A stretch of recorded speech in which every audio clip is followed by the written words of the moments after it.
Tant qu'il sait que c'est Mais fini, il a quand même. rencontré Longoria Benatia il y a une semaine. Ils sont venus le voir. Ils lui ont proposé le projet avec un gros salaire sur la table, les 3 ans à Marseille.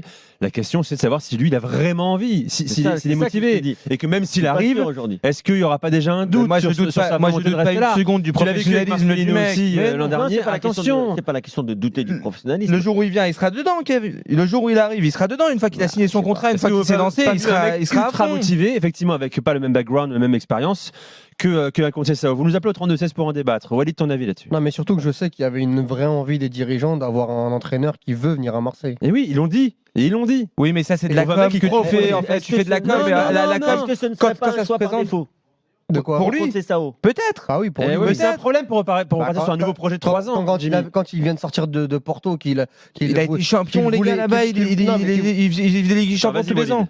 Quand il sort de Porto, qu'il voulait aller au Milan ou au Barça et qu'il était dans les shortlists et que finalement ils ont pris Fonseca et Flick, oui, quand tu es à l'Olympique de Marseille sans Europe, ça reste un choix par défaut. Bien Maintenant, c'est pas comme ça qu'il va le décrire. Moi en fait, je suis un peu entre les deux, Nico, parce que oui, c'est une prise de risque de la part de Marseille, mais pour moi, ce risque-là, tu dois le prendre. Oui, non, mais Parce ça que- s'entend. Après, tout dépend. La deadline, comme tu l'as dit, il faut le prendre pas éternellement.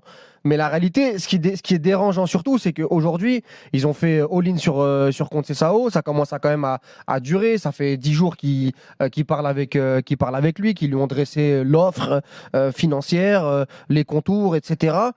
Et qu'il est dans une attente. Est-ce qu'il est dans une attente personnelle en se disant est-ce que je repars sur un club ou est-ce qu'il est dans une attente en se disant je vais trouver mieux comme club?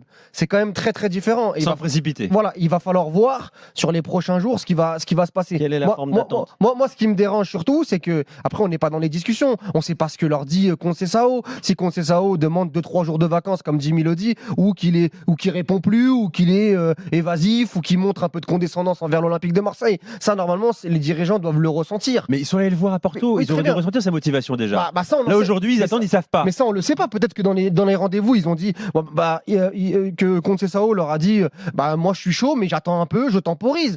Tu sais pas très bien la nature des échanges. En plus, il y a Jorge Mendes qui est son agent. Tu sais pas comment ça se passe. Moi, je suis pas dans les bureaux, je suis pas dans les discussions. Et puis les gars, on s'accordera tous à dire qu'il allait pas y aller en courant, tu bien vois, sûr. Conceição de base. Ça, t'as C'est raison. difficile de le convaincre, c'est normal que ça prenne du temps. Quand tu es l'Olympique de Marseille avec tes plus et tes moins, après la saison que tu as fait, Conceição, il peut pas venir en courant à l'Olympique de Marseille. C'est pas possible en fait. Eh ben, c'est la question. Mais C'est la question. Est-ce qu'il n'y a pas un coach qui vient en courant avec une vraie volonté Ça, c'est autre pour chose. 3 ans? On parle Ça, de c'est 3 autre Qui n'est pas dimensionné Ça, c'est autre comme chose. il est. Maintenant, si dans 3 jours, Nico Conceição, il est sur le compte de l'Olympique de Marseille, il signe 3 ans, qu'il soit venu en courant ou pas en courant, sincèrement, j'en ai rien à faire. À la fin, il fera son boulot et il fera très bien son boulot comme il l'a fait partout où il a été.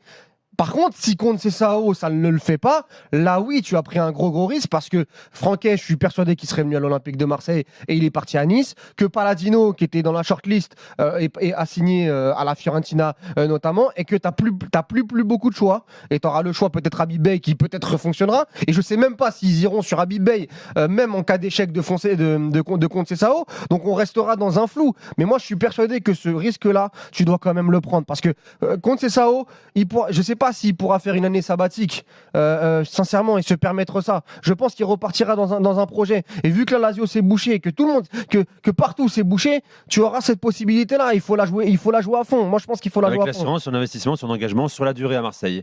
Enfin, s'il vient à Marseille, il va pas venir en se sabordant et en sabotant son travail. Est-ce que tu as des infos, Walid, sur le fait que l'OM aurait essayé ou pas Franquès, par exemple, de faire Franquès? Je n'ai pas d'infos. Ouais, parce que moi, je l'ai dit, hein, pour moi, Franquès, c'était l'idéal.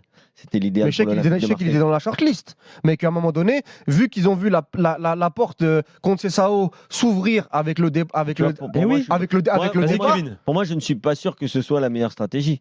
Parce que la porte Conceição, elle est quand même loin et dure à ouvrir. Si, parce que pour eux, elle s'est ouverte à partir du moment où Villas-Boas voulait prendre son adjoint. Et qu'il y a eu une cassure entre Villas-Boas et Conceição et que ça s'est terminé à ce moment-là. Et le timing, c'est qu'à ce moment-là, ils savaient très très bien que Fonseca allait à l'AC Milan et que c'était quoi Flick était allé au Barça. Et que Flick allait au Barça. Donc ils se sont dit, il y a 2 gros clubs où ils voulaient aller où il n'ira pas et il sortira de Porto. Donc là, il faut qu'on.